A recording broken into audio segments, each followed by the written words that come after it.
Alors, du point de vue de l'historien, l'exposition a pour vocation de prouver que Léonard n'a pas tout inventé tout seul et n'a pas juste fait des dessins.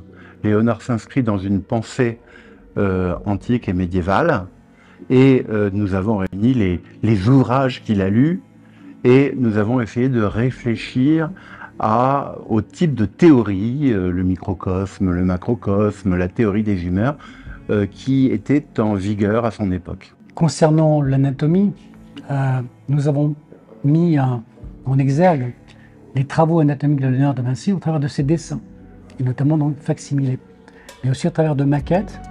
Et aussi, on a essayé de replonger Léonard au temps d'aujourd'hui, c'est-à-dire de faire une passerelle entre les dessins de Léonard à l'époque où il a disséqué, c'est-à-dire donc à la Renaissance, et l'imagerie moderne que l'on a aujourd'hui. Et on s'aperçoit que lorsqu'on essaie de faire un parallèle, il a été extrêmement visionnaire.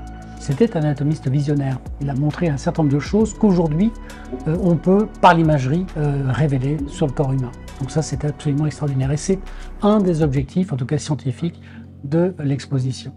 Il y a un paradoxe dans ce travail formidable de Léonard. On a l'impression qu'il a anticipé le futur, et pourtant rien, ou pratiquement rien, n'a été diffusé après la mort de Léonard. Léonard avait prévu d'imprimer peut-être un traité de médecine. Ce traité n'a pas vu le jour, et avant que réémergent les dessins de Léonard, il faut attendre le 19e siècle et même le 20e siècle, avec la capacité de faire des facsimilés.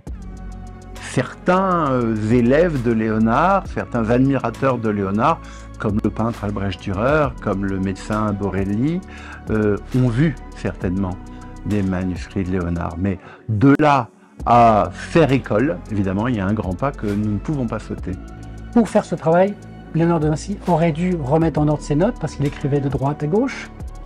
Il aurait dû synthétiser ses dessins, en tout cas les remanier, parce qu'il y avait un mélange de dessins. Et donc il y avait un gros travail en préambule dont il avait commencé à élaborer le plan, ça c'est clair. On savait, aujourd'hui on pourrait dire, comment aurait été le livre de Léonard de Vinci. Hein, ce serait d'ailleurs un travail à faire ça. Qu'aurait été le livre de Léonard de Vinci. Mais on n'a pas été plus loin, il n'a pas été plus loin, probablement.